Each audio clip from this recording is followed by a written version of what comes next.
Hello everyone, welcome back to my channel. आज मैं share करने वाली हूँ 3 आइडिया बहुत ही प्यारे प्यारे से, जो कि हर किसी के काम में आने वाली हैं।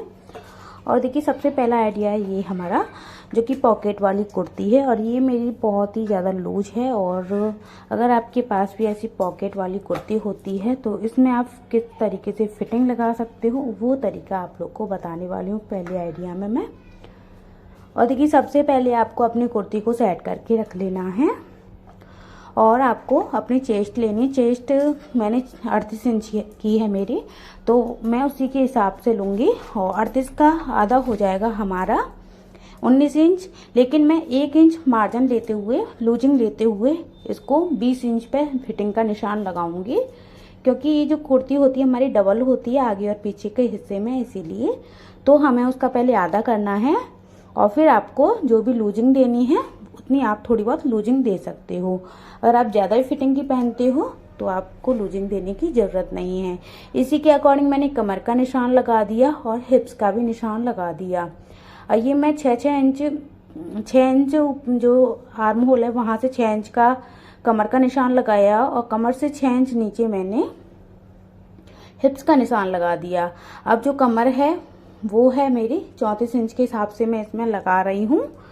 और देखिए, ये मैंने 17 इंच पे कमर का निशान लगा दिया। अब मैं हिप्स का निशान लगा दे रही हूँ इसी के अकॉर्डिंग। तो हिप्स को मैं 42 के अकॉर्डिंग निशान लगाऊंगी, थोड़ा सा लूजिंग देते हुए, नहीं तो जल्दी से कुर्तियाँ हमारी फट जाती हैं, फिर हम फिटिंग का बिल्कुल रख देते हैं। तो अब जो हमने निशान लगाए हुए हैं उन निशानों से हमें इसको मिला देना है। तो देखिए, ये मैंने पॉकेट के हिसाब से लगा रही हूँ। अब इसका हिप्स का नीचे का जो हिस्सा है साइड वाला, वो कि कहाँ तक हमें इसको बंद रखना है। तो ये दूसरी साइड पॉकेट आ रही है 15 इंच तक, तो इसीलिए फिर मैंने दूसरी साइड में भी 15 इंच तक नीचे तक निशान लगा दिया। और इसमें आपको अच्छे से फिटिंग का निशान लगाते हुए और फिर फिटिंग लगाना स्टार्ट करना है। तो मैं बाजू पर तो अपने अकॉर्डिंग लगा ही दूंगी, आप भी अपने अकॉर्डिंग लगा देना। आपको बाजू को पहले, जो मोहरी बाजू का जो हिस्सा होता है पहले उसको नापना, और जो हमारा चेस्ट वाला निशान है उससे आपको मिला देना है। अब चलिए मैं इसको बताती हूँ किस तरीके से करना है। देखिए, यहाँ से ये पॉकेट है हमारे, यहाँ से देखिए सीधी लाइन करनी है, और ये वाले यहाँ से बंद नहीं रखना है आपको। अभी मैं सिलाई करूँगी जब आपको डिटेल में समझाऊंगी।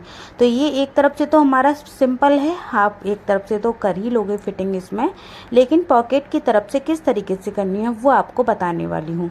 अब देखिए, जो हमारी बाजू है उसकी जो गोलाई है वो 5 इंच की है, क्योंकि पौना आस्तीन की बाजू है इसीलिए। तो ये 5 इंच यहाँ से लेते हुए, और जो चेस्ट का जो निशान लगा हुआ है वहाँ तक इसको मिलाते हुए पहले मैं सीधी सिलाई लगा लेती हूँ। तो देखिए, इस तरीके से ये वाली सिलाई निशान को मिलाते हुए हम इसमें यहाँ तक सिलाई लगा देंगे। अब ये जो कमर वाला निशान है वहाँ तक हम लगाएंगे, और जो पॉकेट है ना, पॉकेट का जो हिस्सा है वहाँ तक हमें इसको सीधा इस तरीके से सिलाई लगा देनी है। तो देखिए, जहाँ से पॉकेट ओपन आ रही है ना, वहाँ से आपको सीधी सिलाई इस तरीके से कर देनी है।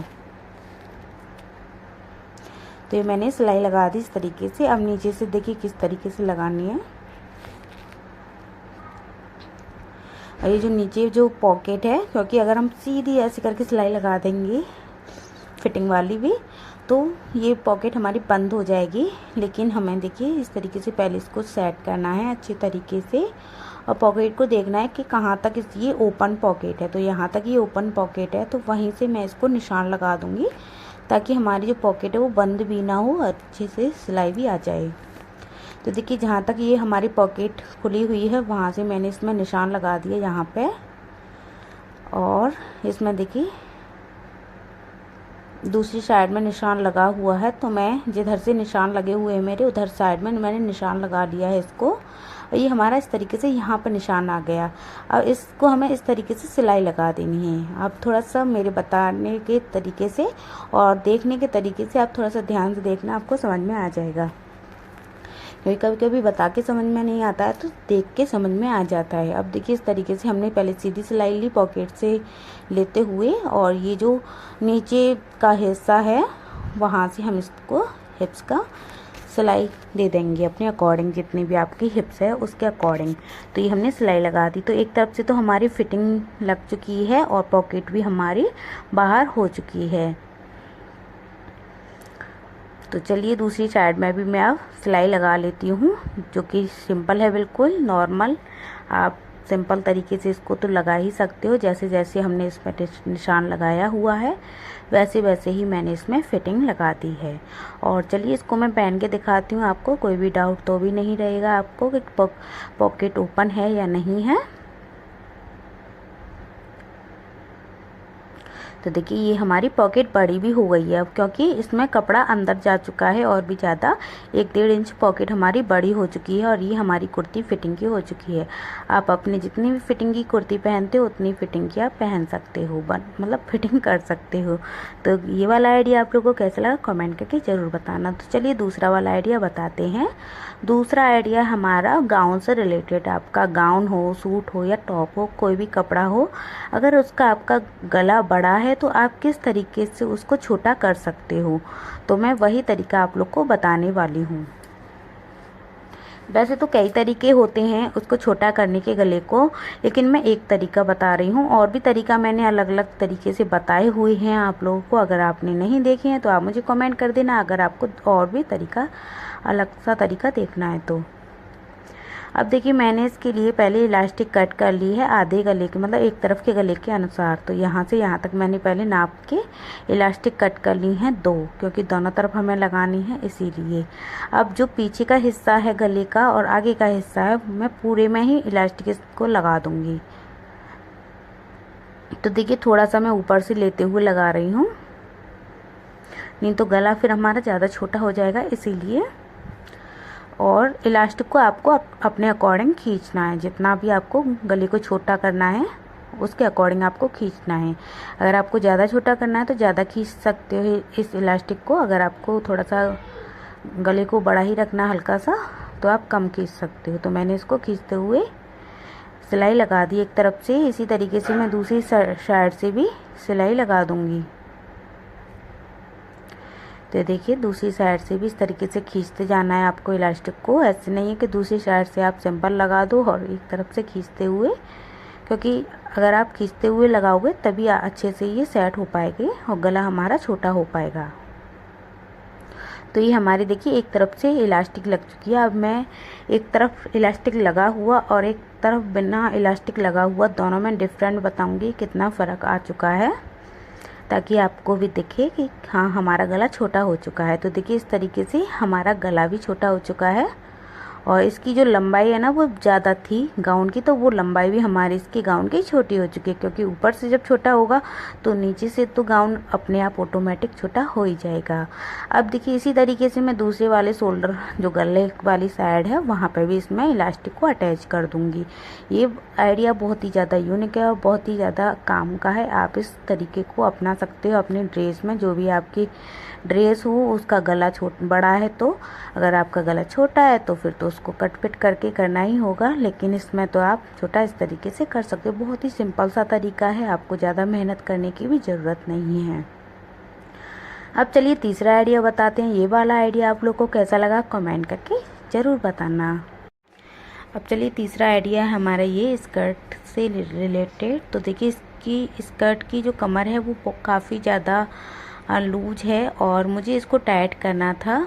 और देखिए सबसे पहले मैंने इसमें निशान लगा लिए बच्चे को पहना के कितना इसको टाइट करना है। तो यहाँ पे ये स्ट्रिप आ रही थी, तो सबसे पहले मैंने इस स्ट्रिप को निकाला, क्योंकि वहीं पे इस हुक को लगाना है इसीलिए।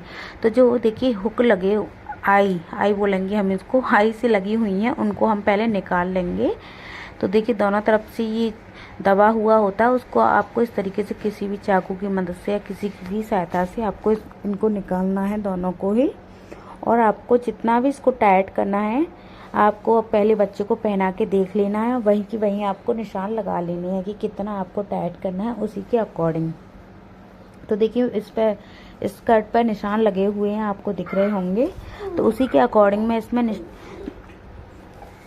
एक देखिए आपको छेद करने हैं यहाँ पे। तो इसको मैंने पहले नाप लिया है कि कितनी चौड़ाई में इसको छेद करना है। आधा इंच का नाप आ रहा है। तो 2 छेद आपको करने हैं, किसी भी चीज़ से आप कर सकते हो, सुआ वगैरह से, मोटी सी चीज़ से हल्की सी। तो 2 छेद करने के बाद में इसको आपको आई को डाल देना है, जो कि रेडीमेड है। और जो पीछे की जो प्लेट होती है उसको आपको इस तरीके से डालना है, दांत से दबा देना है। ये हमारा बिना सिलाई मशीन के, बिना सुई धागे के हमारी जो कमर है वो टाइट हो जाती है। आपको इसमें कोई भी काम और एक्स्ट्रा नहीं करना है। तो देखिए एक हमारा हुक लग चुका है। इसी तरीके से आपको दूसरा वाला हुक भी नाप लेना है कि कितनी दूरी पर ये आ रहा है। तो 2 छेद मैं यहाँ पे भी कर दूंगी, देखिए ½ इंच की दूरी पर। तो ये मैंने कर दिया और यहाँ पे जो हुक है हमारा, इसको हमें डाल देना है और पीछे से इसकी जो प्लेट है उसको लगा देना। देखिए प्लेट एक तरफ से गड्ढा है, इसमें एक तरफ से उठी हुई होती है, तो जिधर से गड्ढा है ना उसको आपको ऊपर की साइड में रखना है और जो जिधर से उठी हुई है उसको आपको अंदर की साइड में रखना है और इस तरीके से दांत की सहायता से दबा देना है। ये हमारी स्कर्ट टाइट हो चुकी है अब। और ये जो स्कर्ट है वो थोड़ी सी लंबी भी है, उसको भी मैं छोटा कर दूंगी फोल्ड करके सिलाई लगा के। और गाइस आप लोग को हमारी आइडिया कैसा लगा कमेंट करके ज़रूर बताना। वीडियो अच्छी लगी हो तो लाइक करना, शेयर करना और चैनल को भी सब्सक्राइब करके बेल के आइकन पे जरूर कर लेना। तो देखिए जो स्ट्रिप हमने निकाली थी उसको भी मैं यहाँ से हुक के पास से लगा देती हूँ, ताकि यहाँ पे हमारी बेल्ट अच्छे से बच्चा बांध सके। क्योंकि ये जो स्ट्रिप है वो कम होंगी तो बेल्ट कम देर तक टिकती है, अच्छे से सेट नहीं हो पाती है। तो इसमें 4 स्ट्रिप ही थी केवल, तो मैंने एक निकाल दी तो फिर बेकार हो जाता ना स्कर्ट का जो लुक है वो, तो इसीलिए फिर मैंने इसको भी लगा दिया। तो चलिए गाइस फिर मिलते हैं एक नई वीडियो।